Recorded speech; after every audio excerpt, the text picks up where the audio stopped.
Assalamualaikum warahmatullahi wabarakatuh.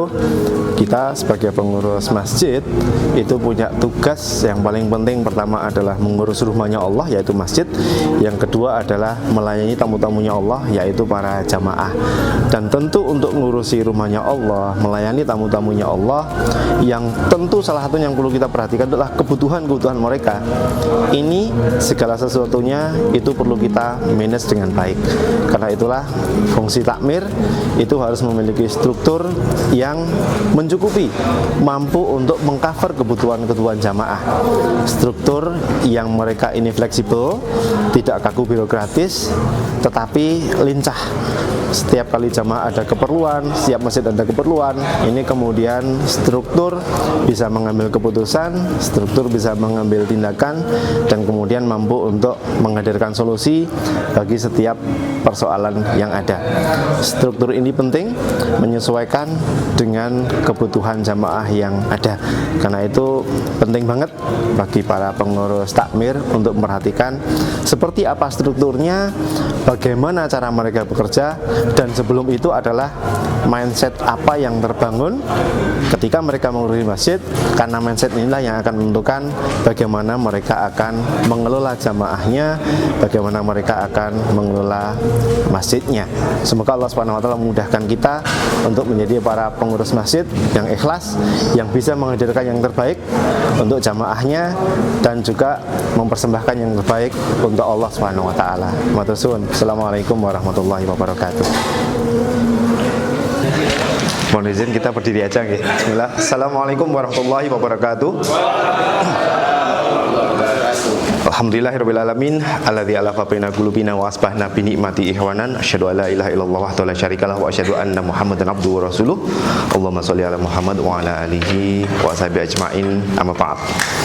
Siang-siang habis makan siang jam 1 ini paling asik rawan paling rawan. Karena itu ya nanti kita saling bekerja sama supaya kerawanan itu bisa kita tanggulangi, begitu ya. Baik, kita ada waktu sampai jam 2 untuk ngobrolkan lebih teknis. Kalau tadi alhamdulillah Ustadz Kusnadi sudah menyampaikan tentang mindset kita sebagai pengurus masjid. Nah, kita nanti bicara lebih teknis. Meskipun kemudian kita juga akan beberapa hal kemudian menekankan kembali beberapa mindset sebagai pengurus masjid. Non sewu, ada yang pernah ikut pelatihan manajemen masjid sebelumnya? Non sewu, berapa orang? Dimanapun dan kapanpun. Satu ya. Atau ada yang pernah tindak ke Jogokarian, ikut studi banding di sana? Berapa orang? Banyak nggak? Berarti banyak nggak? Banyak. Nanti YDSF siap ngajak ya. Tapi bayar sendiri-sendiri kan katanya ya.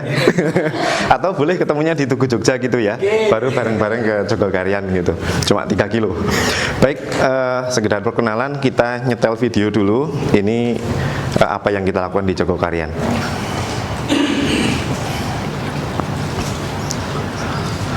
Semoga kelihatan. Pengelola dan jemaahnya bukan hanya untuk kegiatan masjid, tapi juga untuk beragam kegiatan yang memulai jemaah dan memudahkan masyarakat. Dimaksud dalam kelompok Islam Modest.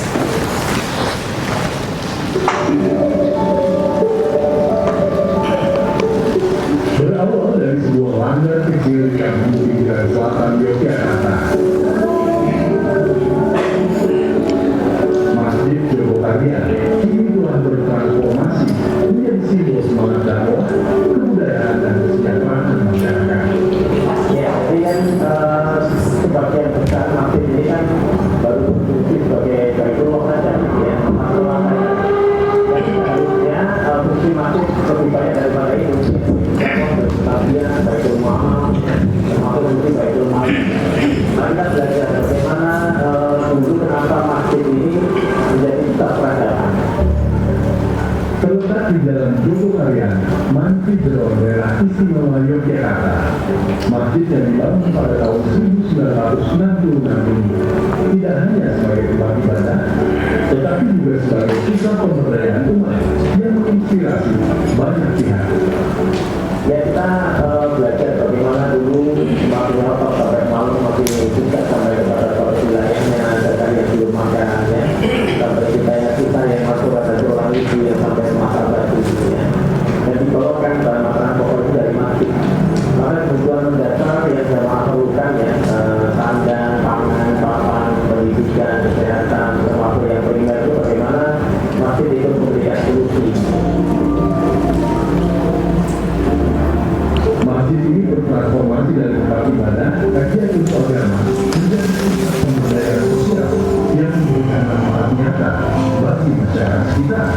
Kedua sebenarnya hanya mengikuti yang dilakukan oleh Rasulullah ketika mengelola masjid. Jadi masjid itu adalah sumber kemaslahatan dan sumber kesejahteraan umat. Program inovasi yang jelas menjadi program yang dirasakan manfaatnya oleh masyarakat yang membutuhkan.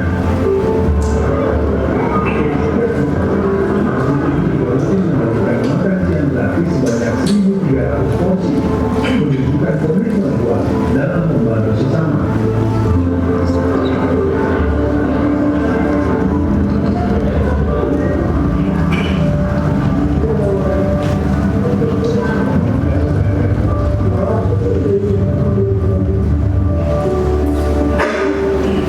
Pemberdayaan ekonomi menjadi fokus utama edukasian melalui kegiatan pasar rakyat yang diselenggarakan setiap Sabtu subuh. Kegiatan ini melibatkan sekitar 20 UMKM lokal. Selain itu, setiap ada kegiatan yang membutuhkan konsumsi, pihak masjid selalu memesan dan jamaah yang memiliki usaha rumah makan atau catering. Tiap Jumat beberapa UMKM di Masjid Purwokarya itu diberi amanah untuk menyiapkan nasi Jumat yang disiapkan di Masjid Purwokarya diberi gratis untuk jemaah sholat Jumat. Keunggulan dari jenis masjid Purwokarya, kalau menarik banyak pihak untuk belajar tentang merespons kebutuhan ini, masjid secara rutin memberikan pelatihan manajemen masjid kepada para pengunjung.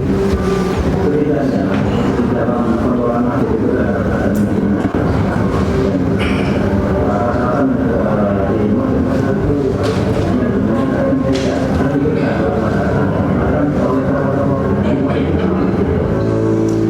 Masjid Purwokarya telah membuktikan bahwa masjid bukan hanya tempat ibadah ritual, tetapi juga bisa menjadi pusat peradaban Islam yang menjaga keseimbangan antara agama-agama dan tanggung jawab sosial. Masjid Purwokarya menjadi inspirasi untuk membangun umat dan mensejahterakan masyarakat. Baik, itu Masjid Purwokarya versi SCTV ya. Kayak gitu teman-teman sekalian, saya banyak teman-teman gitu aja ya. Atau biasanya nek ya DSF panggilan akrabnya apa ke oh Bapak Ibu atau Ustadz Ustadzah Bro Anjus Ustadz Ustadzah gitu ya. Ustadz Ustadzah, kalau kemudian kita sebagai pengelola masjid, pasti kemudian kita punya keinginan masjid kita itu pengen jadi apa. Kalau tadi pertanyaan dari Al-Falah kan kita diminta untuk menuliskan visi dan misi masjid. Sederhananya, ketika kita ngelola masjid itu sebenarnya kita pengen masjid kita jadi apa begitu. Banyak orang mengatakan kami pengen masjid kami menjadi masjid yang makmur. Hanya saja ternyata sebagian orang mendefinisikan makmur itu beda-beda. Nah ini makmur versi kami, versi Jogokarian. Masjid yang makmur itu yang pertama cirinya adalah yang sholat jamaah setiap harinya banyak. Sebanyak apa? Sebanyak kapasitas masjidnya. Kalau Ustadz Ustadzah ngelola masjid kapasitasnya 500, maka masjid dikatakan makmur kalau setiap kali ditegakkan salat jamaah yang datang 500. Kalau yang kita kelola itu musola kapasitasnya cuma 30 misalkan, yaitu makmur kalau kemudian setiap kali kita kumandangkan adzan iqomah salat jamaah itu yang datang ya 30. Kalau masjid yang kita kelola itu kapasitasnya 1000, ya 1000 orang yang datang. Itu definisi makmur versi kami.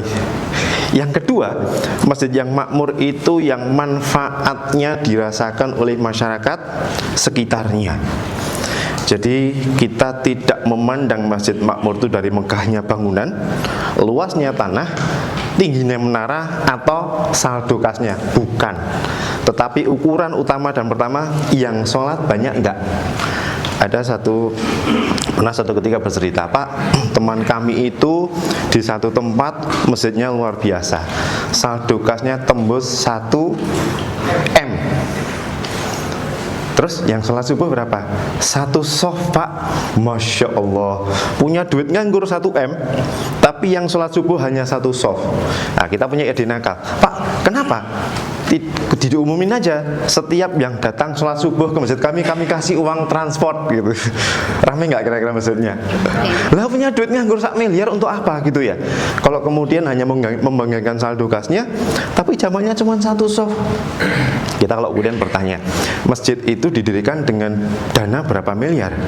Berapa Pak rata-rata? Berapa rata-rata? Mungkin 5 miliar, mungkin 6 miliar, ada yang sampai 10 miliar. Jamaahnya berapa? Alhamdulillah yang aktif 30 Pak. 10 miliar bagi 30 berarti berapa? Betapa mahalnya biaya sholat kita gitu ya. 10 miliar bagi 30 berapa itu Pak? Mahal sekali sholat kita itu. Hanya untuk sholat itu sampai biayanya ratusan juta. Karena itu mestinya masjid kita kelola. Yang pertama jamaahnya banyak, yang kedua manfaatnya terasa. Kami Jogokarian itu yang dikelola adalah masjid kampung. Tadi kan gambarnya masjid kampung ya. Betul-betul masjid kampung di tengah kampung. Sehingga persoalan masyarakat yang paling sering kami hadapi itu adalah persoalan ekonomi. Bagaimana kemudian masjid kita hadirkan membawa solusi atas persoalan ekonomi. Karena itu kita mencoba untuk membuat satu jaminan kepada jamaah kami. Jangan sampai ada di antara jamaah kita yang sampai nggak bisa makan karena nggak ada duit, nggak ada beras. Kalau sampai ada yang nggak bisa makan, yang dosa siapa? Siap disalahkan sebagai pengurus masjid? Jangan sampai ada di antara anak-anak jamaah yang sampai nunggak SPP sekolah atau bahkan putus sekolah gara-gara nggak ada duit. Kalau ada yang sampai putus sekolah, setidaknya kita target lulus itu sampai SMA. Yang salah siapa? Siapkah kita sebagai pengurus masjid disalahkan? Jangan sampai ada di antara jamaah dan keluarganya ketika mereka sakit nggak bisa ke dokter atau ke rumah sakit gara-gara nggak punya BPJS, gara-gara nggak ada duit. Kalau sampai ada yang sakit nggak bisa periksa, yang salah siapa? Pengurus takmir harus siap disalahkan. Siap betul? Siap nggak? Loh, enggak ya. Jamaah sudah menitipkan dana sekian banyak pada kita. Untuk apa? Ya untuk melayani jamaah, begitu. Itu yang kemudian menjadi semangat kami. Bagaimana kemudian masjid kita hadirkan menjadi solusi bagi persoalan masyarakat. Sekarang kita akan bicara lebih teknis tentang manajemen dan struktur organisasi masjid. Dilanjut, kita bicara pertama tentang posisi kita sebagai pengurus masjid. Mengulangi pertanyaan Ustadz Kusnadi tadi, mohon maaf, yang ketua takmir atau decision maker di sini berapa orangnya? Di masjid masing-masing? 1, 2, 3, 4, 5, 6. Oh, tidak semuanya ya. Kadanglah ada satu problem. Kita semangat untuk belajar tentang manajemen masjid. Tapi karena kita bukan decision maker, begitu kita kembali ke masjid, kita sampaikan oleh-oleh dari pelatihan, ternyata mental semuanya, dibantah semuanya. Orang mungkin kui ngentek ke duit kui, apalagi. Ya itu yang sering terjadi begitu ya. Tapi ya sabar baik begitu ya. Kalau sudah begitu, nek ngono decision maker kudu dajak mlaku-mlaku. Tulane kurang adoh begitu ya. Ajaklah ke masjid-masjid yang sudah lebih maju begitu. Ini posisi kita. Kita sebagai pengurus masjid itu adalah pegawainya Allah yang tugasnya itulah ngurusi rumahnya Allah, sekaligus kemudian melayani tamunya Allah. Tamunya Allah siapa? Ya jamaah. Berikutnya kita ini adalah pelayan jamaah. Kita bukan penguasa masjid. Wa annal masajida lillahi fala tad'u ma'allahi ahada. Dan bahwa sesungguhnya seluruh masjid adalah milik Allah. Jangan sebut-sebut yang lain selain Allah. Semuanya itu hanya Allah. Tidak ada yang lain. Kita bukan penguasa. Penguasa itu pokoknya semuanya diatur. Biar bersih, nggak boleh tidur di masjid, nggak boleh makan di masjid, nggak boleh apalagi tidur, makan, apalagi nggak boleh mandi, nggak boleh main gitu ya, nggak boleh ngecas HP. Sampai ada masjid yang masang dilarang parkir di sini kalau nggak mau sholat. Luar biasa gitu ya, parkir aja nggak boleh begitu. Gimana masjid jadi sesuatu yang menarik? Mestinya kita adalah pelayan jamaah yang menjadikan jamaah itu kemudian dia satisfied ya, dia puas. Kalau kata Hakim itu, kalau orang tuh ke masjid itu puas dan dia mendapatkan kepuasan yang bertubi-tubi, dia akan balik lagi ke masjid. maka setting kita adalah pelayan jamaah. Kalau ustadz adalah ketua takmir, pada hakikatnya adalah kepala pelayan jamaah. Kalau di Jogokarian itu memang karena masjid kampung, nanti kita sampaikan, dikelola oleh takmir. Ya sudah, takmir itu yang ngelola. Bahwa kemudian ada yang digaji, itu kita sebut sebagai pegawai masjid. Ada 130 nama di ketakmiran, pegawai hanya 25. Security, kemudian tenaga kebersihan, kemudian beberapa yang ngurusi rumah tanggaan dan seterusnya, kita ada 25. Ketua, sekretaris, bendara, bla bla bla, ada 29 biro, ada 4 divisi, begitu 130 nama. Nek digaji kabeh di masjid entek gitu ya. Yang digaji yang 25. Dan berikutnya kita ini adalah dai. Jadi sesungguhnya inti dari manajemen masjid itu adalah dakwah. Tugas pengurus masjid itu sesungguhnya adalah memobilisasi masyarakat supaya senang sholat jamaah di masjid. Apapun caranya, dengan cara yang paling menyenangkan. Itulah kenapa kalau ditanya, Pak, ngapain sih Jogokarian sampai habis duit 1,6 miliar untuk mengadakan buka puasa bersama selama Ramadan? 1,6 miliar. Karena tiap hari dihidangkan kemarin 3.800 porsi. Kok segitunya sih Pak gitu? Karena kami ingin yang sholat jamaah maghrib di masjid kami ya 3.800 orang itu setiap harinya. Maka kami perlu keluar duit 1,6 miliar selama 1 bulan. Karena tiap hari seperti itu. Kenapa kok bisa? Karena kami hidangkan buka puasanya dengan piring, nasi, lauk, sayur lengkap dengan kuahnya, biar nggak bisa dibawa pulang. Plus nanti minumnya juga dengan gelas, nggak bisa dibawa pulang. Karena yang terjadi di masyarakat itu nek buka puasa dengan nasi kotak, begitu adzan hanya nyamber minuman, minum sedikit kemudian kabur pulang. Padahal sudah terdengar adzan dan itu buka puasanya di masjid. Terus sholat jamaah masjidnya, sholat maghribnya di mana? Di rumah. Mohon maaf, ada satu makhluk kalau dia terdengar adzan, dia justru lari menjauh dari masjid. Siapa itu? Nah, kenapa kita ngajari jamaah kita kayak mohon maaf, adzan malah lari kabur ke rumah loh, padahal sudah di masjid. Kami tidak mau seperti itu. Karena itu buka puasa hidangkan dengan piring, lauk, sayur lengkap dengan kuahnya. Karena kami ingin semuanya sholat jamaah maghrib di masjid. Dan kita sediakan imam itu sampai 4, sebagian makan, sebagian sholat. Baik, intinya kita itu adalah dai. Apapun akan kita gunakan caranya, yang penting masyarakat tuh mau datang sholat jamaah. Jadi tugas kita tuh cuma itu sebenarnya, ngajak orang sholat jamaah. Tugas inti utama kita itu. Hanya saja cara ngajaknya nanti ada yang dengan sembako, ada yang dengan beasiswa, ada yang dengan dirangkul, ada yang dengan diberdayakan, ada yang dengan hadiah, ada yang diumrohkan, ada apa lagi? Itu semuanya sesungguhnya hanyalah pernik-pernik untuk ngajak orang ke masjid. Baik, ini kedudukan kita. Nah, saudara sekalian, ini pentingnya tadi Ustadz Kusnadi menyampaikan tentang mindset. Sebagian orang mereka ngurusi masjid itu mindsetnya masih menjadi pelayan bangunan. Yang dipikir itu hanyalah bangunan.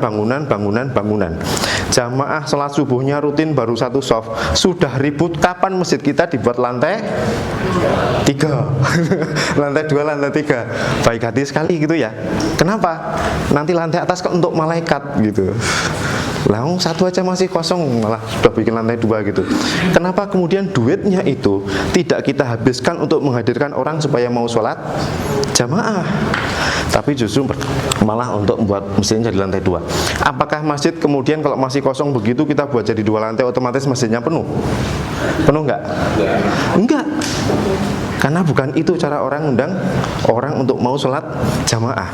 Bukan kemudian dengan membuat masjidnya jadi tingkat 2, tetapi dirayu gitu ya. Pendekatan personal, dan pendekatan personal ngerayu orang supaya mau ke masjid. Itu nanti yang caranya bisa bermacam-macam. Level pertama kalau cuma melayani bangunan, masjidnya pasti sepi. Duit masjid semuanya habis untuk bangunan. Ada duit dikit untuk ganti karpet, ada duit dikit lagi untuk ganti keramik, ada duit lagi untuk ngecat, ada duit lagi untuk nggak pernah kepikir subuhan kita tuh dari dulu ya memang 30. Piye caranya oke. Nggak pernah kepikir kemudian apa yang buat mereka senang ke masjid. Nah, makan-makan. Saya sering buat gini. Masyarakat kita itu kalau diundang yasinan, yang datang banyak apa sedikit? Banyak.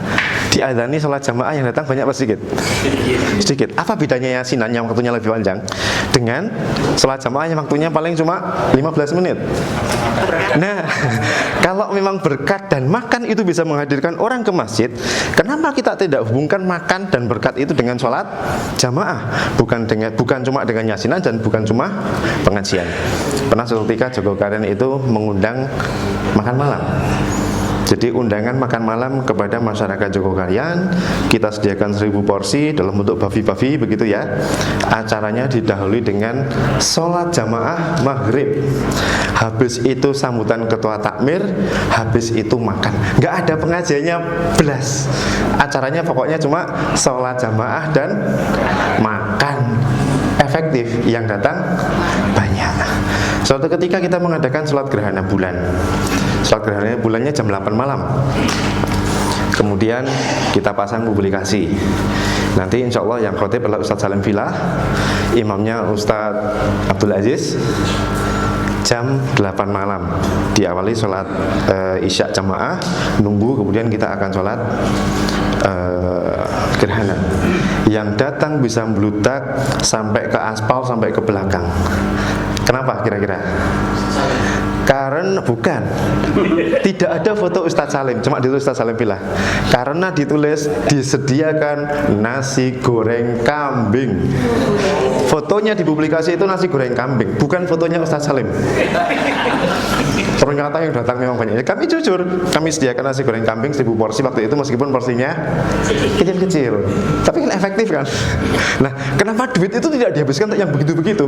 Yang penting yang sholat banyak.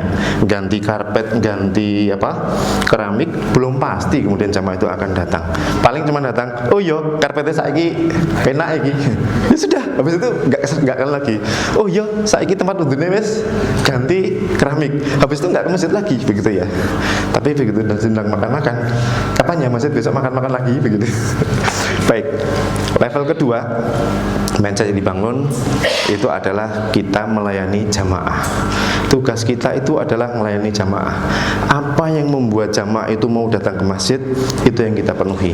Apa yang dibutuhkan mereka di masjid, itu yang kita penuhi. Apa yang membuat mereka senang ke masjid, itu yang kita penuhi. Itulah kalau dalam teori Jogokarian kita deketi dengan pelayanan, dan yang kedua dengan pemberdayaan. Melayani level jamaah.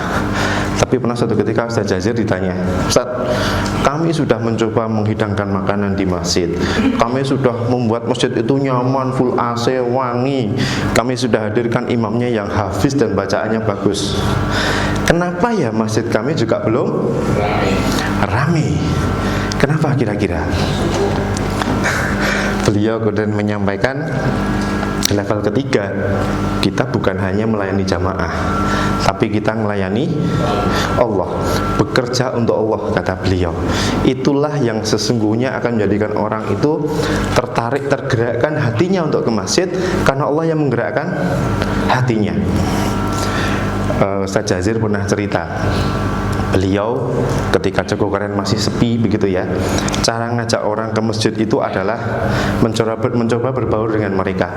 Ini kan masjid kampung, berbaur dengan mereka. Di pos ronda ikut ronda, mereka main ikut main enggak tapi bawain nasi bawain pisang goreng, bawain tempe, paling hahi, kemudian dia tidur di situ. Nah, tengah malam ada yang kalah main curhat, sampai rumah pasti istriku marah-marah nih, duitnya ambles gitu ya. Nah saat itulah beliau masuk. Kalau kamu pengen hidupnya teratur, mbok sholat. Aku nggak bisa sholat, tak ajari. Sampai segitunya. Kali lain beliau nemani orang yang lagi mancing. Di sela mancing itulah kemudian obrolan masuk. Kali lain ada orang kaya ditemani bedil. Bedil itu apa? Berburu ya. Dulu kan masih banyak. Kali lain nemani orang lain sepedaan dalam rangka untuk melakukan pendekatan dan ngajak sholat.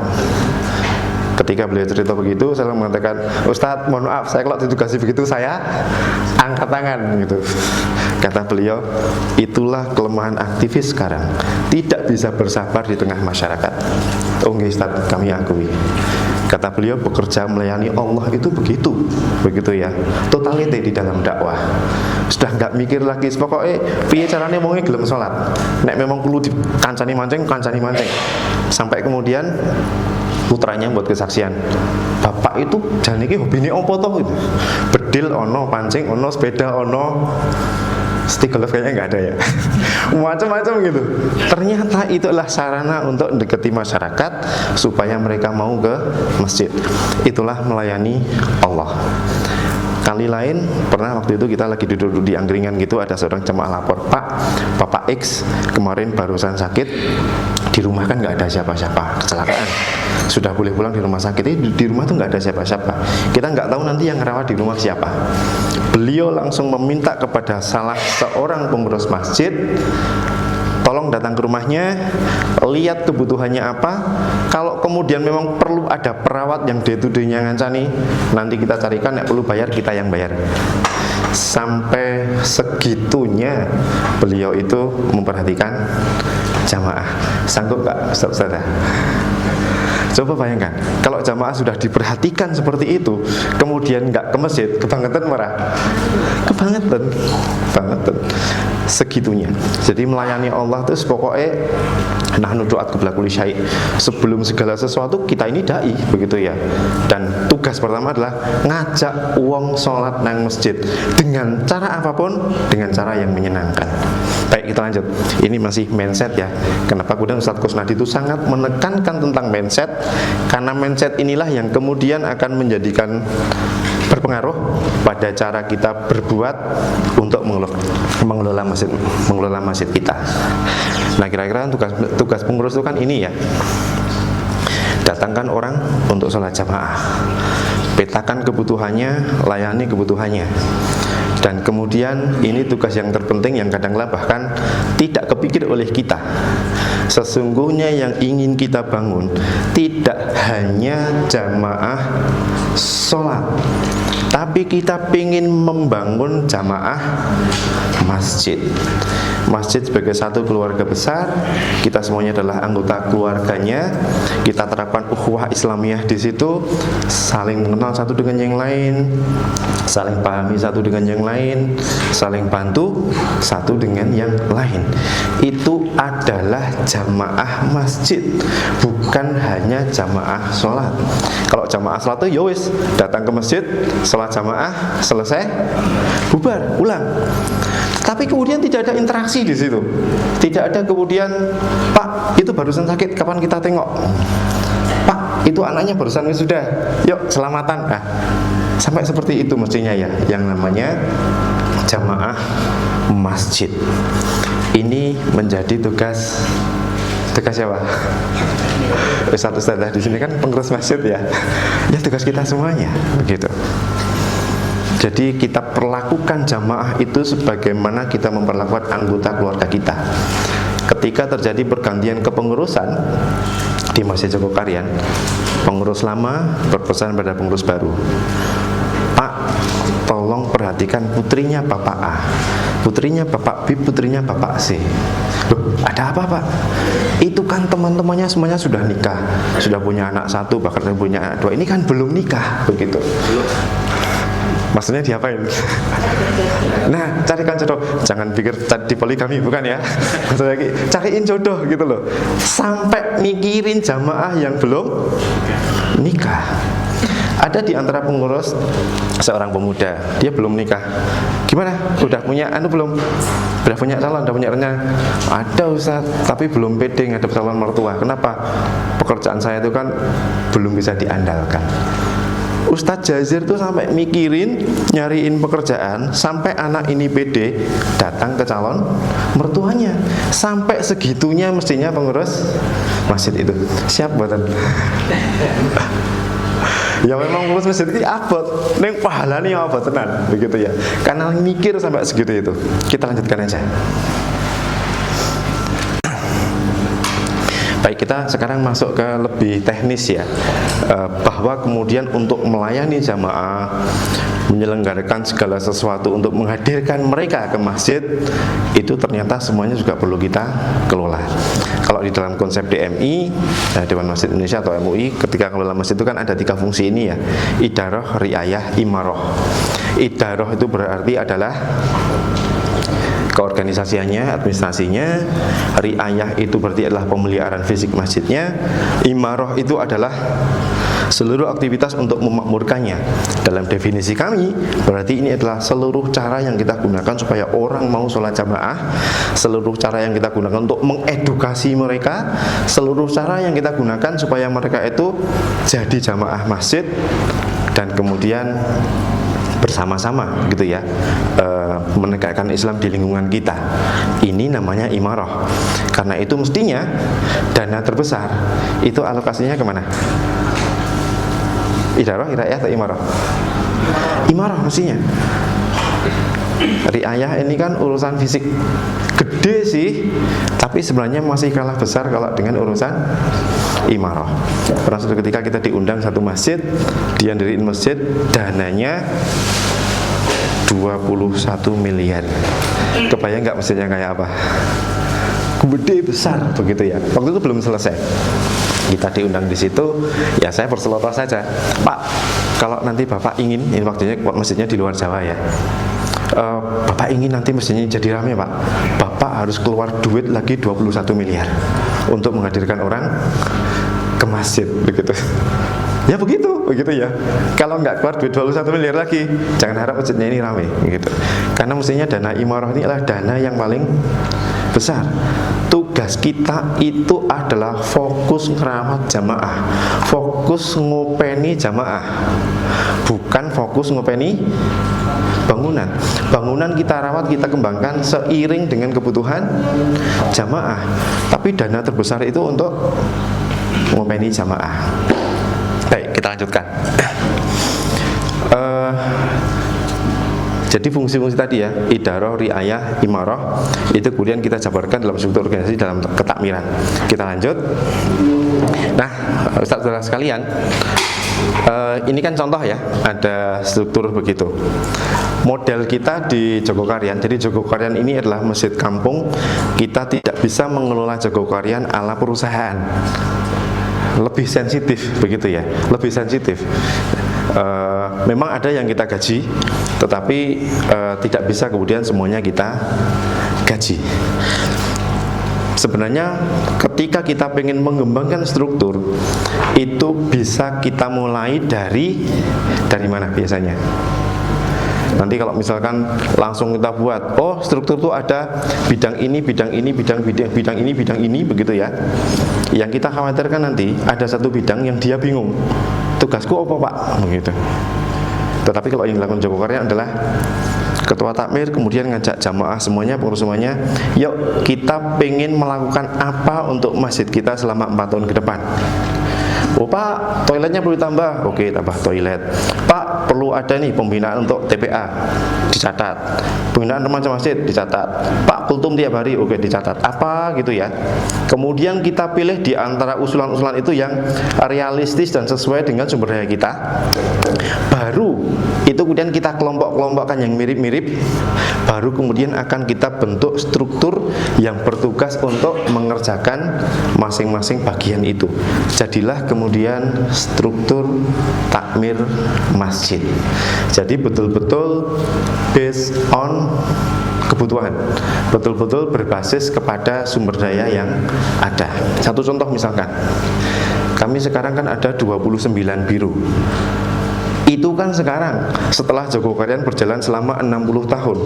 Kalau kemudian 29 biro itu ada kira-kira 20 tahun yang lalu saja, Saya kira kacau Jogokarian gitu ya. Pasti akan sangat banyak biro yang kemudian bingung. Kami tugasnya apa Pak? Gitu. Di masjid kami ada biro seni budaya. Tugasnya apa? Kebayang nggak kalau sekarang ada masjid punya biro seni budaya?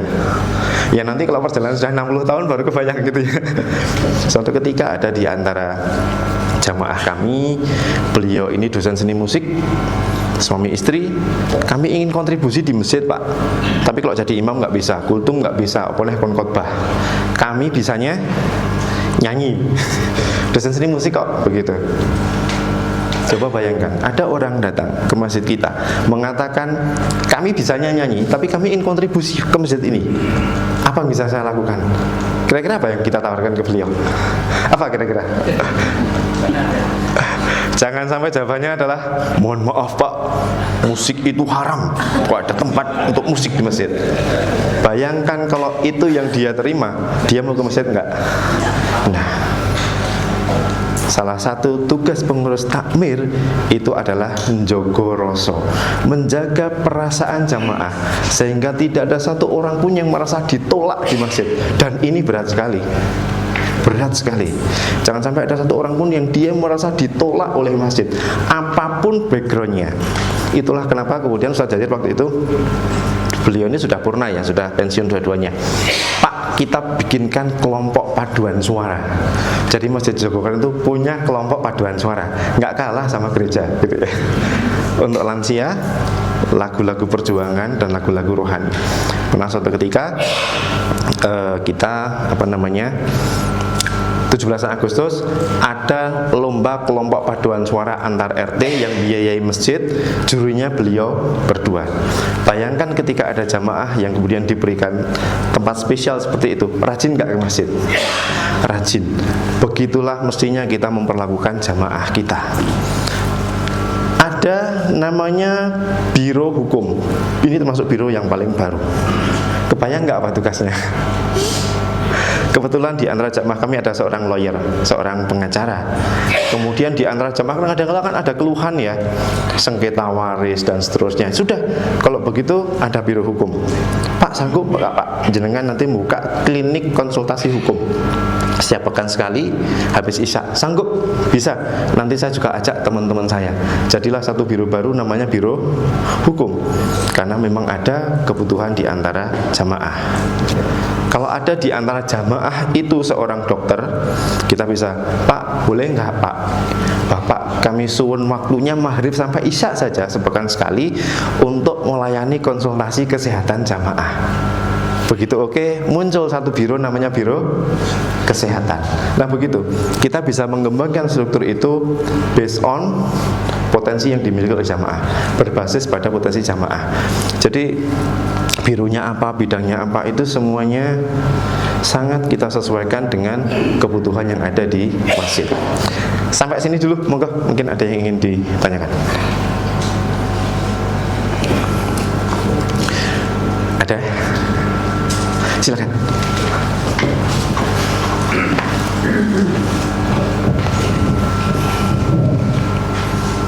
Terima kasih. Saya Ihsan dari Masjid Al-Furqan dan di Sidoarjo.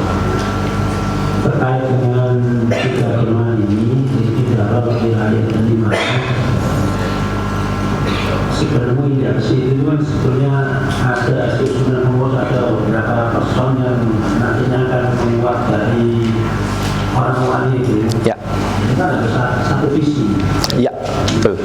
Jadi sebelum realisasi ini itu kan yang saya tahu ya, itu dipaparkan itu adalah visi dan misinya. Ya. Baru kemudian disepakati. Ya. Kemudian baru dibuat teknisnya seperti ini. J. Nah, apa itu kan kita mulai, apakah begitu dulu kemudian, nah langkah-langkah awal ini yang kadang-kadang J. kita berbuat. Baik. J. Jawabannya di slide berikutnya malahan. Baik, kita lanjut lagi. Nah, pertama dari sini kita mulai dari kita tuh pengen apa di masjid kita. Mulai dari sini dulu. tentang masjid kita pengen masjid kita jadi kayak apa, tentang jamaah kita pengen jamaah kita kayak apa, tentang masyarakat kita pengen masyarakat kita seperti apa. Kemudian dilanjut satu slide lagi, cita-cita bersama, begitu ya. Jadi satu contoh misalkan Jogokarian ini kan berdiri satu kampung PKI begitu ya. Artinya orang yang sholat itu sedikit. 30 tahun perjalanan dakwah, alhamdulillah berhasil ngajak 30 orang untuk aktif sholat subuh. 30 tahun dapat 30 orang. 1 tahun 1 orang. Walam. Sampai dengan tahun 99 itu yang aktif sholat subuh sekitar 30 orang saja. Setelah masjid berdiri tahun 66. Saat itulah kemudian Ustaz Jazir ketika awal jadi ketua takmir itu membangun cita-cita bersama. Cita-cita beliau adalah kapan suatu saat di masjid kita ini yang sholat subuh sudah seperti sholat Jumat. Sholat Jumat waktu itu ya kadang 300 orang, kadang 400 orang begitu. Itu cita-cita yang dibangun bersama tahun 99. Kan kemudian mesti akan ada banyak pertanyaan, gimana caranya Pak, bla bla bla bla bla bla bla. Dari situlah kemudian dibuat stepping gitu ya. Dilanjut.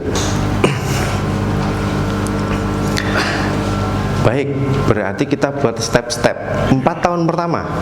Kenapa 4 tahun? Karena periode kepengurusan di Jogokarian itu 4 tahun. Targetnya dari 30 orang itu sudah setara dengan 1,5 soft. Itu menjadi 4 soft. Nah, begitu kita sudah tahu dalam 4 tahun ke depan satu periode kepengurusan, target kita itu adalah nambah sholat subuh dari 1,5 soft menjadi 4 soft. Baru kemudian jamaah pengen apa, kemudian ditulis semuanya, dipilih yang sesuai dengan kemampuan kita, baru kemudian struktur itu dibuat. Jadi memang dimulai dari sini dulu. Alhamdulillah 2004 tercapai itu 4 soft.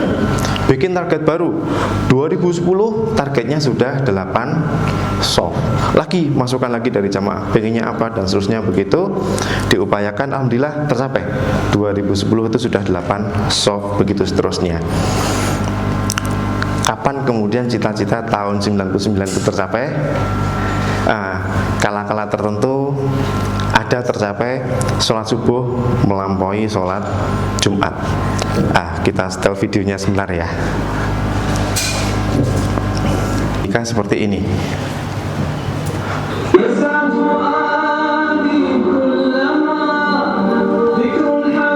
Ini jelas melampaui sholat Jumat di Masjid Jogokarian.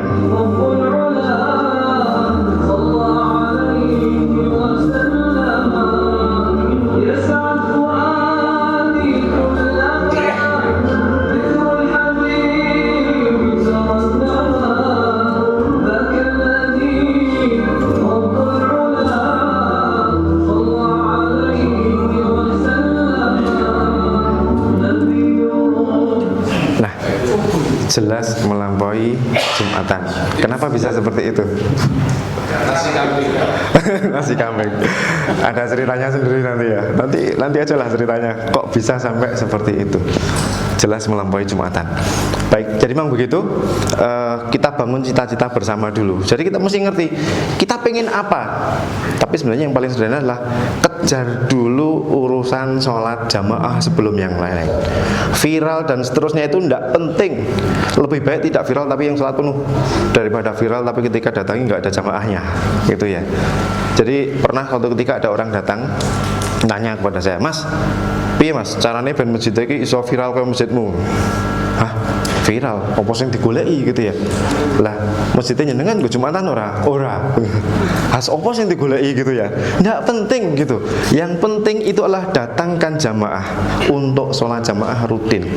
Ketika orang datang masuk masjid dia sudah berdoa, Allahumma ghfirli waftahli abwaaba rahmatik. Pintu rahmat akan dibuka. Kemudian setelah orang berjamaah Allah akan turunkan rahmatnya. Pasti begitu ya.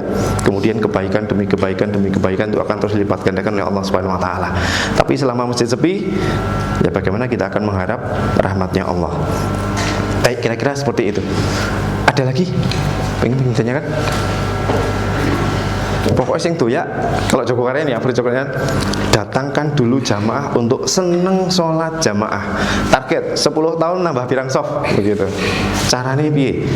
Ketika jamaah kami masih sedikit 30 orang, ketika targetnya adalah nambah dari 1,5 soft di 4 soft, dipetani betul. Tadi kan dari Al-Falah Sakin sudah ngasih form ya. Salah satunya penting bagi kita untuk melakukan pemetaan itu adalah mengenali siapa yang akan kita ajak duluan ke masjid. Pertama, tentukan area dakwah masjid kita itu meliputi seberapa luas. Jogokarian area dakwahnya hanya meliputi 4 RW saja. Satu kampung bernama Jogokarian itu isinya 4 RW, ada 18 RT. Maka kami harus tahu by name, by address setiap orang yang tinggal di kampung Jogokarian. Kita punya datanya. By name, by address ada datanya. Kondisi ekonominya kita punya, gitu ya. Yang sudah rutin ke masjid, nah ini bisa teramati. Yang masih jauh dari masjid sudah teramati. Siapa saja sohibul kurbannya, ada datanya. Siapa yang sudah haji, ada datanya. Dari mana data diperoleh? Pertama, kerjasama dengan Pak RT, Pak RW. Pasti punya data by name, by address di RT RW itu. Itulah kenapa di Jogokarian kita tidak memisahkan antara pengurus masjid dan pengurus RT RW. Pengurus RW akan kita rangkul supaya menjadi pengurus masjid. Pengurus masjid kita dorong supaya aktif di RT dan RW. Saya sekretaris RT. Ustadz Jazir itu bahkan dulu ketua RW, bahkan dia jadi ketua kampung. Beberapa teman-teman saya juga ketua RT, ketua RW begitu. Sehingga orang itu tidak lagi akan membeda-bedakan iki urusan masjid, iki urusan RW. Memang ada, tetapi kemudian sudah bisa saling seiring sejalan begitu ya. Ketika masjid punya event besar, RT RW langsung menyesuaikan hari itu RT RW nggak ada kegiatan, semuanya ikut ke masjid. Tapi ketika RT RW dopi tulasan, masjid juga menyesuaikan begitu. Karena kita sudah orangnya kan sama gitu. Yang ngurusi masjid dengan yang ngurusi kampung itu orangnya sama. Baik, dipetakan. Kemudian kalau target kita dari 1,5 soft jadi 4 soft itu, kita langsung bisa bidik iki sing gampang dicedaki sopo. Bapak A, iki kene gampang. Sopo sing cedak karo Bapak A? Beliau. Nah, tugaskan pada beliau untuk dekati. Ibu ini, siapa yang dekat? Ini. Jadi pendekatan personal itu adalah sesuatu yang tidak bisa ditinggalkan dalam rangka menghadirkan orang ke masjid. Kita sebut itu dakwah fardiyah, begitu ya. Personal, pendekatan personal diajak. Menghadirkan makanan, ngasih hadiah, ngasih door prize umroh, itu hanya bisa menghadirkan orang sesaat. Tetapi kalau tidak diikuti dengan pendekatan personal, selesai ada hadiah, nggak ada lagi makanan, jamaahnya balik lagi. Jadi kadang-kala ketika orang berpikir otomatis kalau kita menghidangkan makanan nanti banyak, tidak. Nanti kalau nggak ada makanan pasti orangnya sedikit lagi. Sehingga pendekatan personal itu harus dilakukan. Kok abot ya? Abot nggak? Tapi harus begitu. Kalau kita pengen masjid kita jadi makmur, yang tolok ukurnya adalah yang sholat jamaah dari warga sekitarnya itu banyak, ya itu yang harus ditempuh. Mau cara apa lagi kira-kira gitu? Mau cara apa lagi kira-kira? Selain kemudian pendekatan personal dan memfasilitasi warganya supaya mereka senang ke masjid. Duit masjid itu kita habiskan untuk itu, begitu. Ada cara lain nggak kira-kira? Nggak ada. Kanjeng Nabi itu kan juga nyontoni kan, dakwah itu dimulai dari person to person begitu. Ketika kemudian di Madinah saja dakwah itu bisa lebih massal begitu. Nah ini juga yang kita lakukan di Jogokarian. Baik, kita lanjut. Baik, tadi sebelum kemudian kita membuat struktur, kita harus punya target umum. Ini yang kita cita-citakan selama periode kepengurusan. Sebaiknya pengurus masjid itu ada periodenya. Jogokarian memilih periodenya adalah 4 tahun sekali. Kenapa? Ben orang bareng pemilu katanya begitu. Karena bareng pemilu sensitif gitu ya. Sehingga kita buat 4 tahun sekali ada pemilihan takmir. Nah, begitu ada pemilihan ketua takmir, modelnya pemilu. Kemudian dari hasil pemilu itu ditunjuk ada 11 pengurus inti. Nah, 11 pengurus inti inilah yang kemudian membentuk struktur di bawahnya berdasarkan apa yang ingin kita lakukan selama periode kepengurusan, mempertimbangkan potensi jamaah yang ada, mempertimbangkan sumber daya yang dimiliki, dan kembali kepada kita pengen apa dengan masjid kita 4 tahun ke depan, begitu.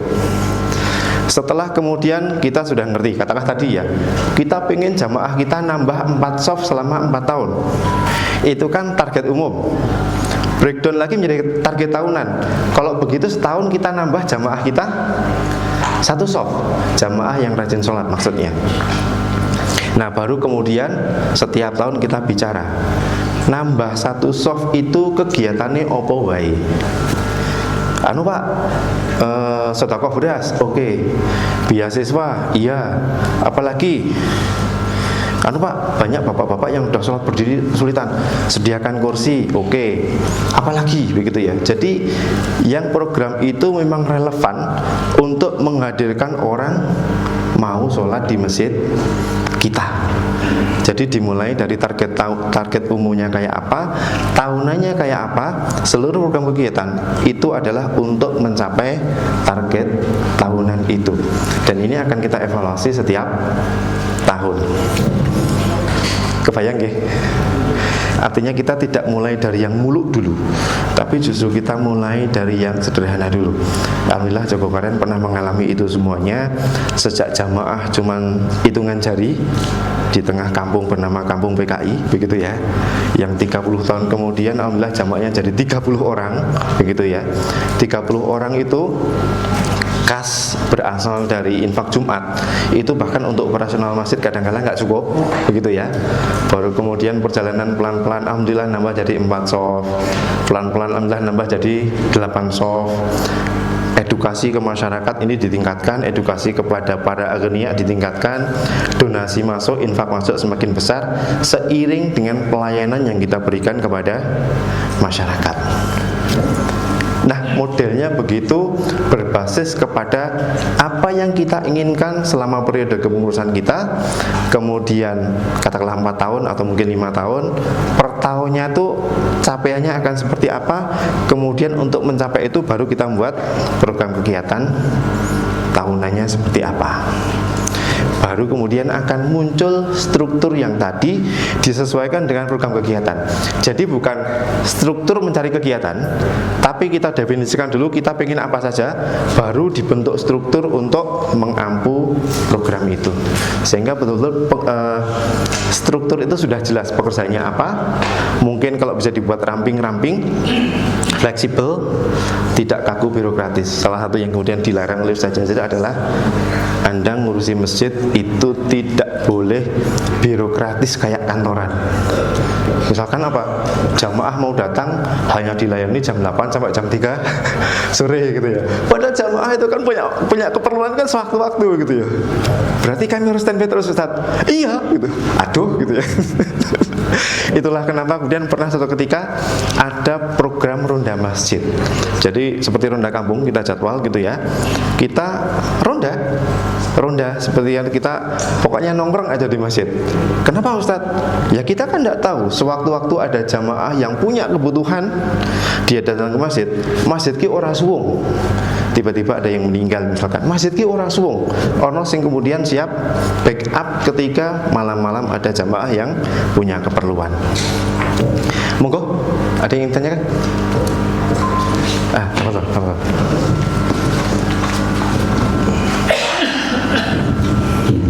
Assalamualaikum warahmatullahi wabarakatuh. Waalaikumsalam warahmatullahi wabarakatuh. Saya Suhaili dari Masjid Al-Kausar Sidoarjo. Bisa sedikit bercerita tentang perjalanan masjid. Ya. Kebetulan di Masjid Al-Kausar ini dulu awalnya salah satu masjid rujukan di tingkat kabupaten pada saat itu. Ya. Seiring dengan waktu dari pengurus generasi berikutnya semakin hari ya semakin menurun, bahkan sekarang bisa dikatakan krisis SDM-nya terutama. Ada pun jamaah di masjid ini sebetulnya makmur kalau pengaji itu hampir ya 100-200 orang awalnya itu, namun sekarang separuh. Itu yang sholat setiap harinya ya?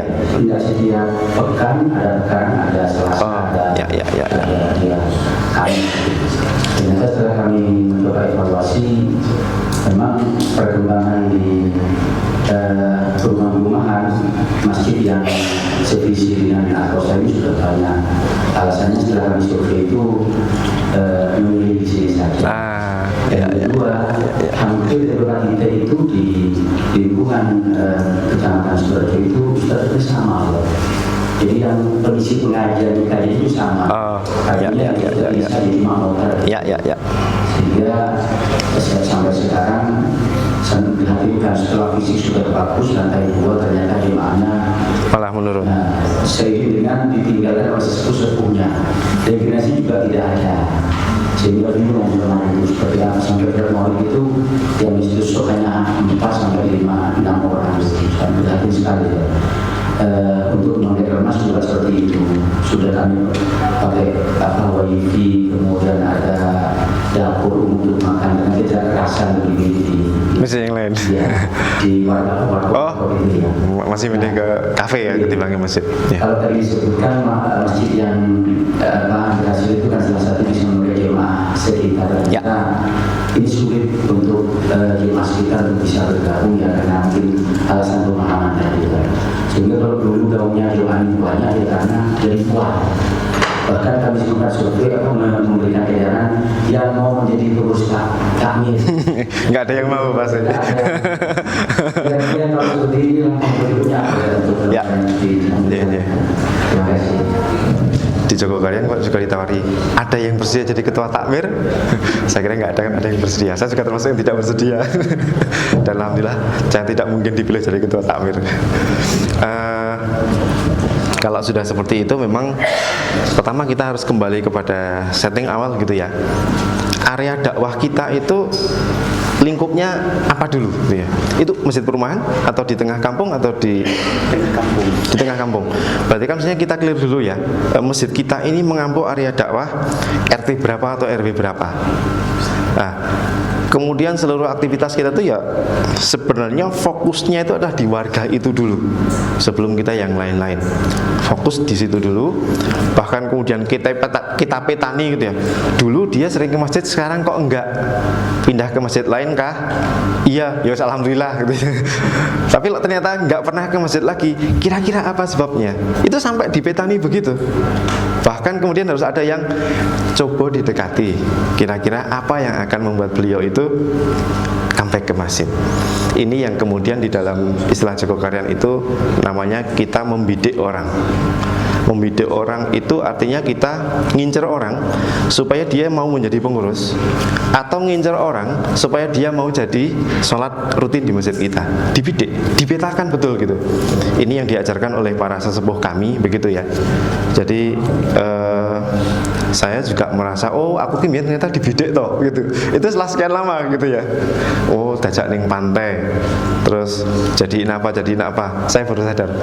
Begini cara Jogokarian bidik orang. Saya kan pendatang di situ. Jadi dipetakan betul si X ini kayaknya potensi ini untuk bisa kita rekrut menjadi pengurus. Lihat potensinya apa? Beri pekerjaan yang membuat dia merasa diapresiasi.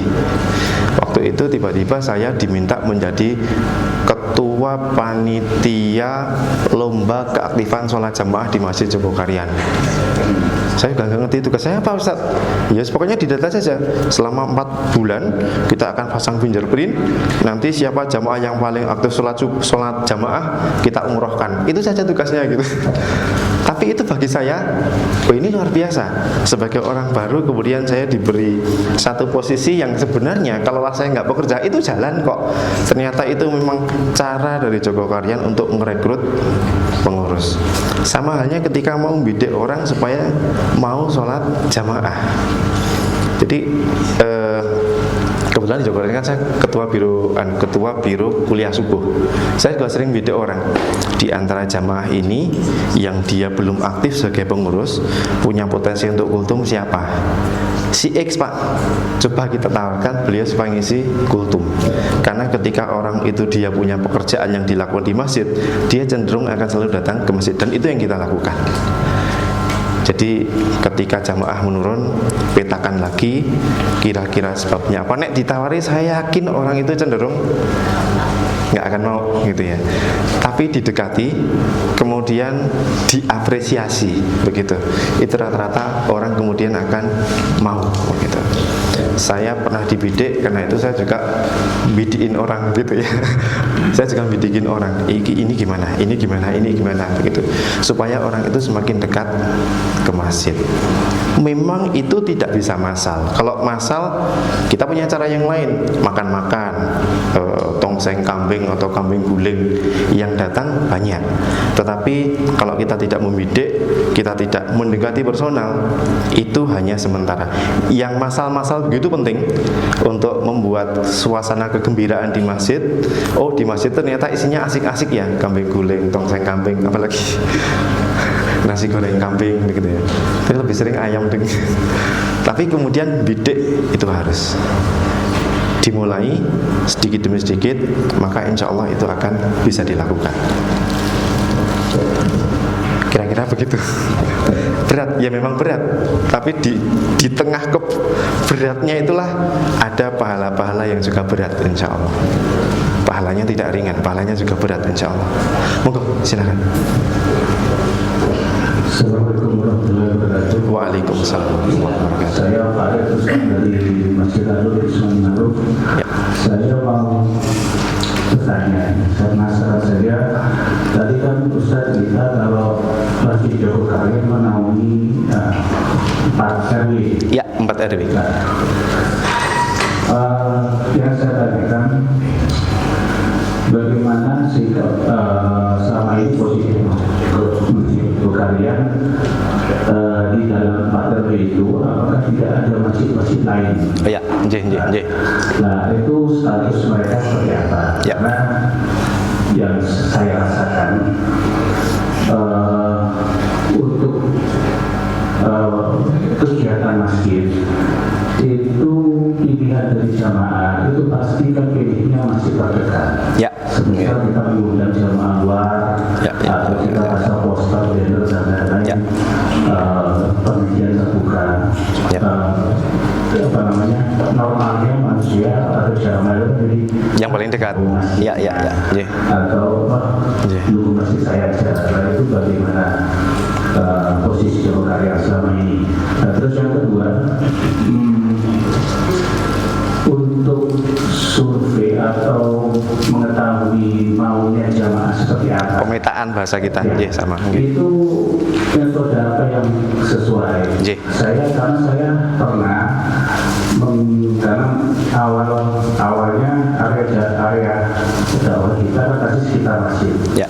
Itu kita menyebarkan Google Form, tapi tidak ada yang Nggak kembali. Berarti itu bukan metode yang tepat. Ya. 3 bulan Nggak ada yang ngisi. Ya. Nah, ini kalau nggak ada maunya atau jadi mungkin bisa ya. Iya. Matur suwun. Kalau di satu lingkungan dan kita bukan masjid yang paling awal, itu memang penting kita komunikasi dengan masjid-masjid sekitar itu untuk berbagi tugas dakwah. Anda mengampu RT mana, kami mana, yang masjid Anda mana. Jadi jangan sampai ketika ada jamaah sakit atau jamaah yang anaknya putus sekolah, itu kan jamaahmu gitu. Tapi urusanmu korban, itu jamaahku loh, dia kan mau sahibul korban masjidku loh, cotok jupuk. Jangan sampai. Tapi ketika di awal sudah ada komunikasi, itu semuanya akan enak. Karena itulah kemudian di masjid kami itu ada istilahnya jamaah warga. Jadi dia jamaah warga di antara salah satu 4 RW itu. Tapi ada jamaah non warga. Jamaah non warga itu dia dari daerah luar, tapi lebih senang salah jamaah di Jogokaryan. Itu jamaah non warga. Haknya sama. Kalau non warga ini duafa, dia juga berhak untuk mendapatkan beras setiap pekannya, begitu. Jadi disepakati saja untuk kemudian berbagi tugas. Masjid Anda mengampu RT mana, masjid Anda RT mana, masjid kami RT mana. Dan kemudian sekali lagi yang dikejar itu, kalau kami loh, bukan jamaah pengajiannya, jamaah sholat yang dikejar. Kalau pengajian itu rata-rata di banyak masjid, kalau ibu banyak ya, kalau bapak-bapak sedikit. Di Jogokaryan juga sama. Enggak, Tapi yang kita kejar itu sholat. Karena pengajian itu lebih gampang begitu ya. Sholat yang kita kejar. Jadi kami lebih was-was, kami lebih khawatir ketika sholatnya maju ketimbang pengajian sing sekokok sidik. Jadi kalau misalkan, aduh, ruang utama aja sampai nggak penuh, itu kami sudah merasa ada apa ini gitu. Ini sudah jadi pembicaraan di pengurus. Kok iso tadi Isya itu nggak penuh loh ruang utama gitu. Itu jadi pembicaraan. Itu yang lebih meresahkan kami ketimbang sing teko pengajian kok sidik. Ya nggak apa-apa gitu ya. Nah, seperti itu. Kemudian yang kedua,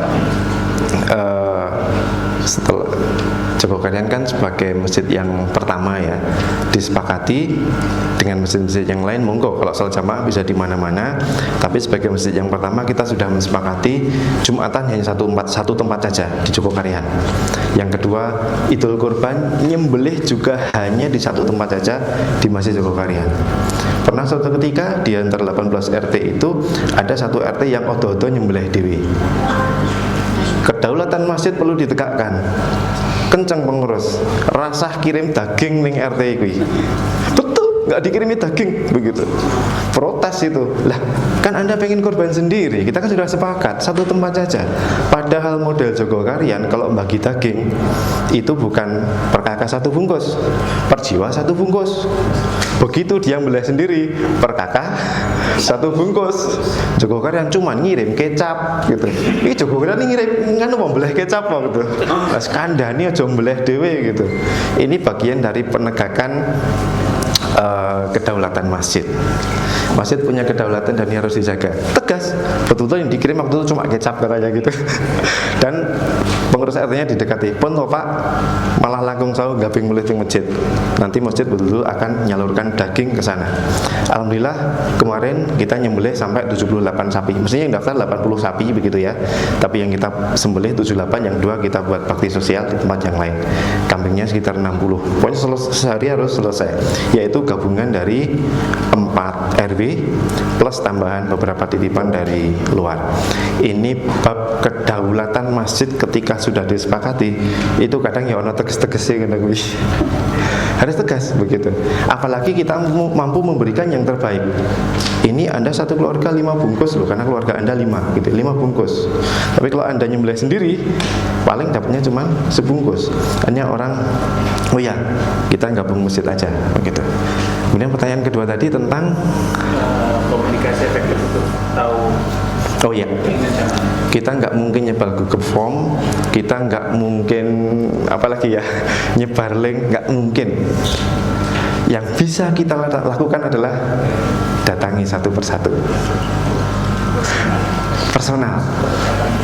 Tentu tidak setiap penduduk kita datangi, tapi yang kita perlukan adalah data yang cukup bagi kita untuk mengeksekusi atau menghimpun masukan dari warga.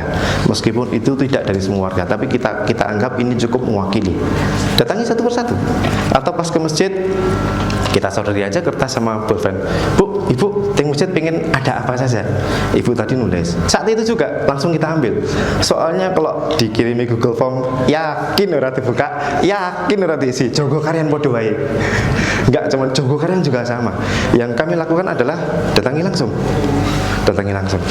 Setiap 4 tahun sekali kita ada pemilu. Kalau dulu itu kita ada sensus dulu, masing-masing rumah ini isinya berapa orang, yang SMP ke atas berapa orang, dia yang punya hak suara gitu ya, didata begitu. Sembari kemudian ada form yang diisi oleh mereka. Bu, kegiatan masjid yang disukai apa? Ibu ada usulan untuk masjid apa begitu. Itu langsung kita diisi seketika, langsung kita ambil seketika. Jadi mereka tidak terbebani. Mas diambil nanti sore, pun saat niki mohon Bu, yakin nanti sore juga nggak diisi gitu, langsung seketika. Atau pas mereka di masjid gitu, kita bisa ngasih kuesioner langsung ditulis begitu. Jogokarian juga saya rasa malah belum pernah kirim form gitu, karena sudah paham paling ora diisi begitu, sehingga tetap langsung ketemu, kita minta manual. Atau modelnya adalah kita yang nulis, model wawancara. Bu, pengennya apa Bu? Nah, kita yang nulis. Data langsung masuk, tidak perlu semua warga, tapi sekira itu cukup untuk menjadi masukan bagi kita. Kira-kira begitu.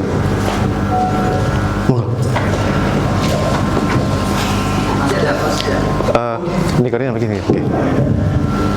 Ustaz, gimana kalau ada masjid Ya. pengennya itu ya makmur ya, kayak jamaahnya, sehingga banyak isi, banyak pengajian juga disediakan buat berkah kalau subuh. Ya. Juga kopi itu harus setiap hari. Alhamdulillah. Tapi Ustaz, semuanya bertambah. Tapi jadi akhirnya beberapa pengajiannya Tiadakan. termasuk kopinya juga Dihentikan. Ya. Gimana antisipasi dan caranya untuk membagikan jemaah? Ketika sebuah program kita evaluasi, ternyata itu sudah diupayakan sedemikian rupa ke orang yang baca jamaah, ya memang layak diganti dengan program yang lain. Kalau memang ternyata dikasih makanan ya ora sing teko masjid, berarti bukan makanan yang diperlukan oleh warga. Nah, kita perlu cari tahu apa ya kira-kira begitu. Nonton bola Pak, misalkan gitu ya, atau yang lain gitu ya. Nah, kita perlu tahu kira-kira. Ya caranya terjunlah kita ke masyarakat. Bu, kita nopo? Pak, kita nopo? Mas, Dek, kowe pengine wong wifi Pak. Oh wis ono wifi. Ora tau nyoba to wifi ning masjid. Oh wonten wifi to Pak. Ah kowe ora ngerti ning masjid. Nah, kadang ada yang mereka enggak tahu kalau di wifi ada masjid dan seterusnya begitu. Oh sudah tahu. Mungkin wifi-nya ketika diakses 10 orang drop. Jadi tidak menarik bagi mereka. Pak, kami maunya wifi yang kami ber-25 ngakses semuanya, wifi-nya enggak drop Pak.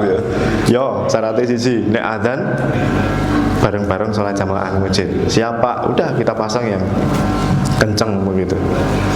Jadi tetap harus, kalau ada satu program kita nilai kok kemudian itu tidak efektif, ya memang harus kita evaluasi programnya. Setelah sekian lama kita upayakan program itu dengan baik. Kadang-kadang kita melihat, kita kan ngasih bantuan beras itu kan tiap pekan ya.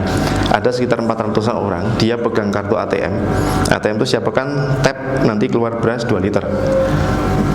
Tapi orang-orang itu datang yuk paling nek pas yuk beras. Ada lagi setiap bulan kan kita juga nyalurkan sembako. Orang itu datangnya yuk pas sembako itu. Evaluasinya adalah apakah kemudian program itu belum kita iringi dengan pendekatan personal. Bisa jadi mereka datang, ini kan sudah kesempatan nih mereka datang, tapi kemudian tidak kita imbangi dengan pendekatan personal. Jadi yang salah bukan programnya, tapi program itu tidak kita iringi dengan pendekatan personal. Jadi jangan buru-buru program itu diganti. Tapi memang kalau Jago Karen itu kita sudah paham. Masyarakat Jago Karen ini nek kon ngaji iki ngaji pengajian. Kuwi yo ora aktif-aktif banget kok gitu ya. Lebih asik kalau diajak makan bareng gitu ya. Anak-anak remaja itu lebih seneng kalau bikin kegiatan bareng ketimbang pengajian ngurus. Sehingga kajiannya langsung kitab sing daki-daki, kitab yang berat-berat. Sementara jamaah kita baca Quran saja segrodal kiradul begitu. Mestinya kalau kita mau bikin pengajian dan serius dengan itu, kita sediakan beberapa menu pengajian dengan level yang bertingkat. Yang senang pengajian hahihi, oh ada forumnya kita adakan, ustadznya yang lucu-lucu begitu ya. Ada yang sudah pengen lebih serius dikit, oh ini majelis taklim, kita sediakan ustadznya. Ada yang serius banget pengen baca kitab kuning, kita sediakan. Jadi jangan berpikir pengajian itu hanya untuk melayani kita sebagai pengurus, tetapi kita perhatikan jamaah kita itu seperti apa.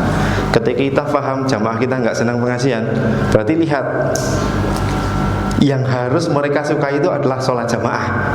Itu dalam prinsip kami, yang harus kita kejar untuk mereka itu sholat jamaah, bukan datang pengajiannya.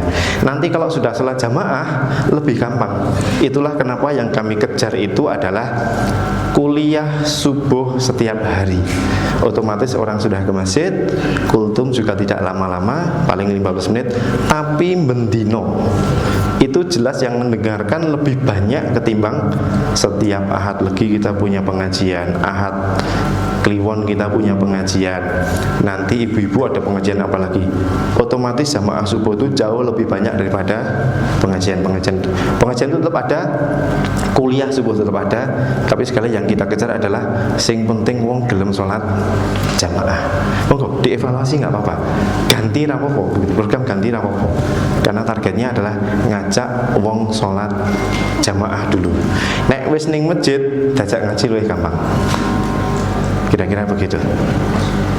Hampir jam 2. Oh, monggo Ustaz. 1 menit sudah jam 2. Terima kasih. Assalamualaikum warahmatullahi wabarakatuh. Waalaikumsalam warahmatullahi wabarakatuh. Saya Tasir dari Masjid Al-Ikhlas di Lamongan. Insya Allah jangan. Untuk pertanyaan ini pengalaman kerja kami di masjid kami taklim itu rutin, ya tidak terlalu tinggi lah Pak Masjid punya struktur setiap ahad pagi, kalau setiap malam Jumat itu rutin, dan nanti ada Jumat pagi itu khusus tersendiri. Nah, ada beberapa permasalahan yang terkait dengan kebiasaan masyarakat ini. Di masyarakat kami itu kan rata-rata petani dan sebagian ada guru tani karena di desa. Ada fenomena beberapa kepala keluarga itu ada kebiasaan terjerat dengan pinjaman nggak pinjam. Rentenir ya, ya, nggih. Ya, bank detail lah ya. Nggih, bank detail. Dan itu beberapa kepala keluarga itu kalau secara real itu sulit untuk dihindarkan, dan itu pun tidak produktif tapi pun konsumtif. Ya. Dan sangat berat. Itu pun sudah kita antisipasi melalui taklim itu dengan pendekatan keagamaan, dan di antara jemaah kita itu juga aktif sebagai jemaah yang rutin mengikuti taklim. Tapi bagaimana efek dari materi-materi itu terhadap kebiasaan guru tadi itu ternyata belum bisa memberikan sentuhan. Nah, satu sisi yang disampaikan Ustaz tadi yang di Jogokaya diterapkan bagaimana pelayanan kebutuhan jemaah. Katakanlah misalnya kami menggunakan kas masjid untuk menolong kepada jemaah yang punya permasalahan-permasalahan yang terjerat dari tadi.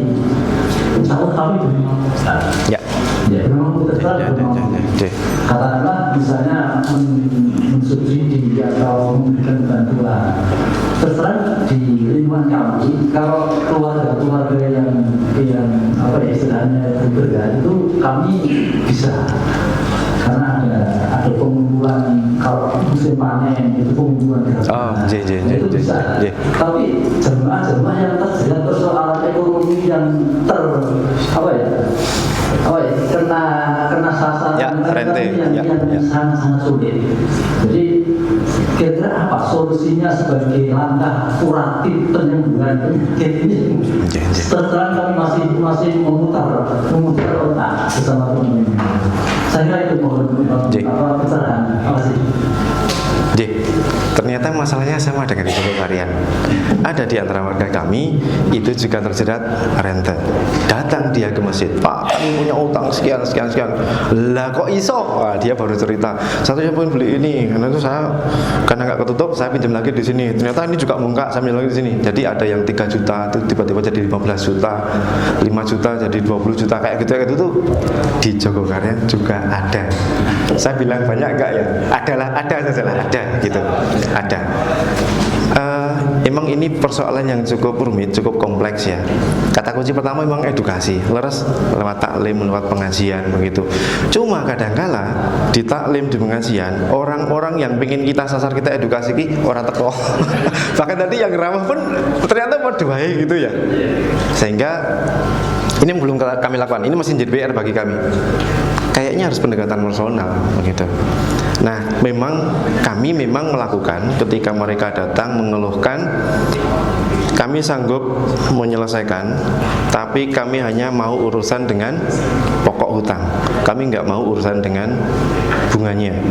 Kamu utang sama siapa? Orangnya panggil ke sini, ditemoni, Pak jenengan wis njupuk badi akeh banget.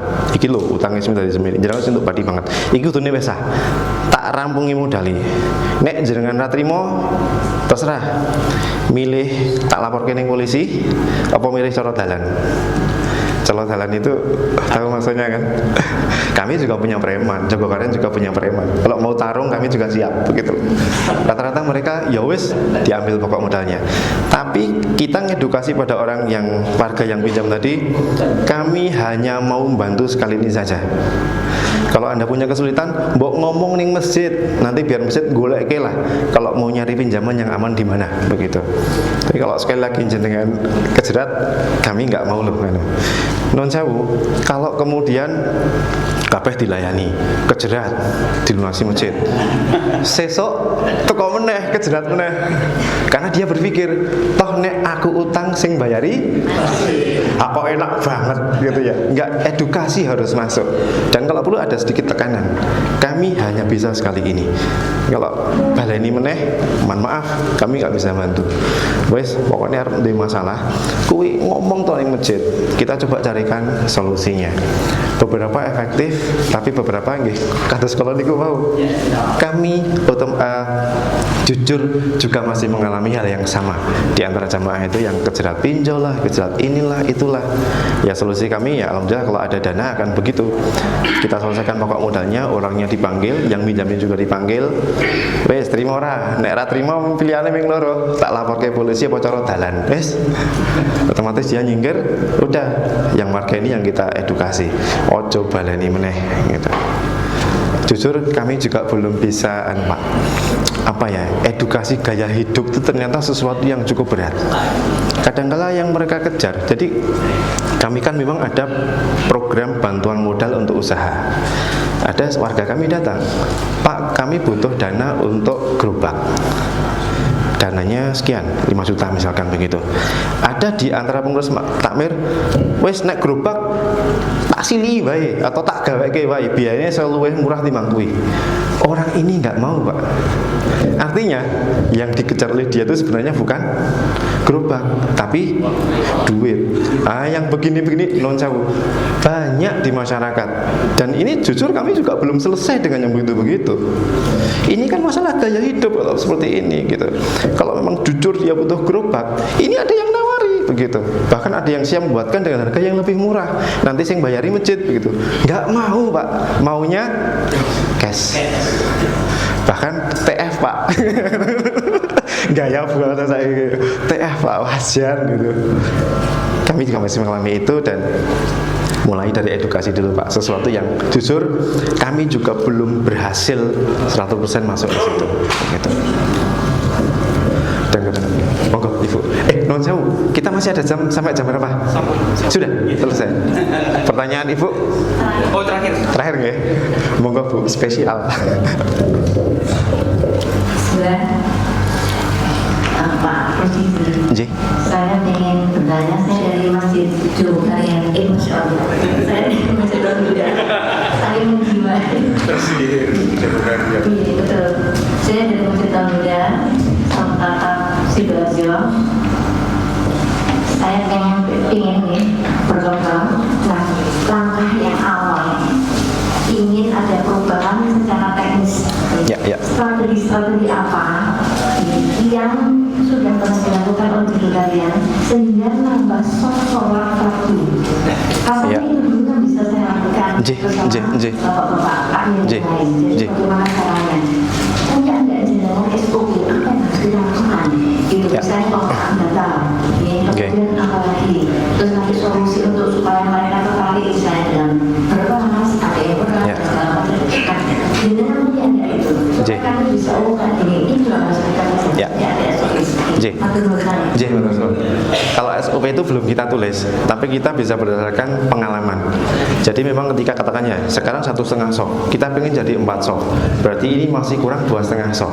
2,5 soft itu berarti setara dengan 2,5 kali 20. Berarti pinter nih Bu? 40 tambah 10, 50 orang. Nah, 50 orang itu kita petakan aja. Kira-kira 50 orang dalam wilayah dakwah kita tuh sing kira-kira gampang diajak siapa? By name. Kira-kira pendekatan ke mereka paling cocok apa? Kemudian yang dekat dengan mereka yang sudah ke masjid ini siapa? Nah, dengan itu kemudian pendekatannya adalah pendekatan personal. Di samping kemudian kita juga membuat hal-hal yang di masjid itu menggembirakan. Tadi ya, misalkan habis subuh ada hidangan gitu ya. Ada pokoknya resepnya Pak Kusnadi sama ya. Ini masjid di sini mangan. Tetapi pendekatan personal itu tidak bisa ditinggalkan. Yang pernah dilakukan, ngasih beras, pernah. Ngasih beasiswa, pernah. Belikan sepatu untuk anak-anak jamaah yang du'afa yang sudah aktif. Kenapa yang sudah aktif? Biaya yang belum aktif itu iri gitu ya. Pak, katanya masjid bagi-bagi sepatu, aku kok nggak dapat. Bapaknya yang nggak pernah ke masjid datang ke masjid, Pak, katanya masjid bagi-bagi sepatu untuk anak. Oh iya Pak, itu untuk jamaah yang sudah aktif. Monggo Bapak aktif ke masjid sholat jamaah, anaknya tak belikan sepatu, nambah satu jamaah lagi. Sampai begitu, sampai begitu. Itu pengalaman yang pernah dilakukan di Jogokarian. Tadi bapak yang sakit, kemudian sampai kita carikan perawat, habis itu everyday beliau ke masjid. Sebelumnya saya belum pernah ketemu beliau di masjid. Setelah dikirim orang yang ngerawat beliau selama sakit, habis itu everyday ke masjid. Bahkan pindah kontrakan mendekati masjid Jogokarian. Ya karena mereka merasakan kemanfaatannya. Betapa kemudian Jogokarian itu mau memperhatikan keperluan saya.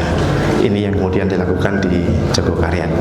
Sudah jam 2:10. Intinya mari kita maksimalkan ketika kita bekerja kepada Allah Subhanahu wa taala. Pasti Allah itu akan menggaji kita dengan maksimal. Tapi ketika kita bekerja sama manusia kan tahunya UMR ya, minimal begitu. Kegembiraan yang Allah berikan pada kita itu tidak selalu berupa harta, tapi mungkin kegembiraan-kegembiraan yang lain. Dan alhamdulillah di Jogokarian hal-hal seperti itu ada kita jumpai. Anak salah seorang security kami itu selesai S3 di Taiwan, sekarang jadi dosen di Bandung, security. Anaknya dari muadzin itu selesai S2 teknik kimia di Inggris, mau jadi dosen di UGM gitu ya. Dan banyak cerita-cerita yang lain begitu ya, yang ini kemudian memberikan kegembiraan. Ternyata ketika kita bekerja kepada Allah, Allah akan menggaji kita secara maksimal. Tapi kalau kita bekerja dengan manusia, manusia hanya bisa kasih yang minimal. Ini yang diajarkan Ustaz Jazir kepada kami dan menjadi semangat kami selama ini untuk terus meneruskan perjuangan beliau meskipun beliau sudah tidak lagi bisa membersamai kami. Demikian, matur suwun. Selanjutnya belum selesai tapi insya Allah intinya sudah tersampaikan semuanya. Ada kurang lebihnya maaf. Assalamualaikum warahmatullahi wabarakatuh. Ada lagi kami izin mohon maaf apabila terdapat kesalahan sengaja maupun tidak sengaja. Kami akhiri. Wassalamualaikum warahmatullahi wabarakatuh. Waalaikumsalam warahmatullahi wabarakatuh. Terima kasih Mas Hanim atas penyampaian tambahannya.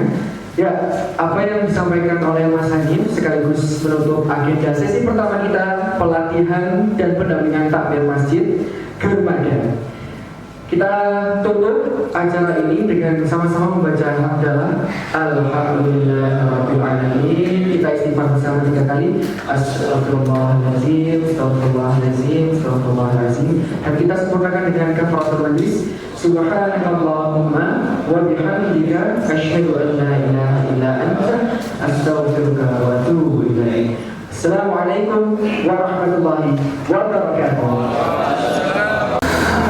Alhamdulillah pada hari ini yang sudah kedua kalinya kami mengikuti kegiatan dari DSF Gerakan Germada. Untuk kali ini alhamdulillah banyak sekali insight yang masuk, terutama dari Ustadz Kusnadi yang dari Al-Falah dan begitu juga dari perwakilan dari Jogokarian. Insya Allah masjid kami merasa tersanjung atas gerakan ini dan kita sangat senang sekali dibersamai oleh DSF untuk pengembangan dan kemakmuran Masjid An-Nur Semanggi Mangrove. Terima kasih. Wassalamualaikum warahmatullahi wabarakatuh. Alhamdulillah hari ini acara yang kedua kami ikut di Germada ini. Luar biasa, banyak ilmu wawasan baik dari Jogokarian, dari Ustadz yang dari Sragen juga, Al-Falah Sragen, dan dari kawan-kawan semuanya. Ini banyak masukan yang baik bagi kami, banyak ilmu yang kita dapat.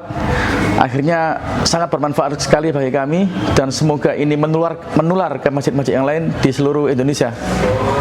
Insyaallah barakallahu fikum jami'an para ustadz. Semoga Allah beri kekuatan, kesehatan dalam menularkan ilmu-ilmunya kepada para takmir-takmir di seluruh masjid di Indonesia. Berkah ilmu, girohnya semakin bertambah dan hidupnya bermanfaat bagi banyak orang. Assalamualaikum warahmatullahi wabarakatuh. Alhamdulillah, hari ini kita beberapa takmir dari masjid-masjid yang ada di Surabaya, yang ada di Gresik, yang ada di Lamongan mengikuti acara Gerakan Masjid Berdaya. Hari ini kita mendapatkan materi yang lumayan penting, restrukturisasi masalah ketakmir. Itu yang diajarkan kepada pemateri Ustadz Rosyidi dari Jogokarian. Kemudian yang juga sangat menginspirasi kita hari ini, bagaimana pengalamannya Ustadz Kusnadi Ikhwani dari Masjid Al-Falah Sragen. Kita berharap YDSF selalu mempunyai ide-ide kreatif memfasilitasi masjid-masjid yang ada di Surabaya ataupun Surabaya Raya supaya selalu ada acara-acara yang dapat menggerakkan umat, yang dapat menggerakkan masjid, dan endingnya umat ini akan selalu bergerak dan terkoordinir. Syukron. Assalamualaikum warahmatullahi wabarakatuh. Alhamdulillah saya ikut pelatihan ini sangat senang dan sangat luar biasa karena menambah wawasan saya bagaimana manajemen masjid yang sebenarnya sehingga masjid itu bisa makmur. Di sini tadi dijelaskan secara detail bagaimana memakmurkan masjid, bagaimana memakmurkan jamaah. Yang tentu bagi pengurus masjid itu harus kita punyai supaya kita bisa memaksimalkan dalam mengatur, memanajemen dan memakmurkan masjid. Mungkin itu pesan yang luar biasa yang dapat saya sampaikan. Terima kasih. Wassalamualaikum warahmatullahi wabarakatuh. Alhamdulillah diperjalankan Allah di masjid ikut pelatihan ini. Di sesi pertama hari ini itu dari Ustadz Kusnadi mengenai mindset bagaimana menjadi seorang takmir yang baik. Kemudian di sesi kedua oleh Ustadz Rosyidi dari Masjid Jogokarian, luar biasa memberikan kita motivasi untuk bagaimana masjid itu bermanfaat untuk masyarakat, langsung aplikasi, jadi langsung bisa aplikatif apa-apa yang sudah disampaikan, dan itu membuat kita jadi termotivasi bisa membawa bisa di ATM di masjid saya. Luar biasa, terima kasih YDSF sebagai penyelenggara. Mudah-mudahan berkah nih, untuk semuanya dan kita bisa bergabung dengan masjid-masjid se-Jawa Timur. Terima kasih. Barakallah. Assalamualaikum warahmatullahi wabarakatuh.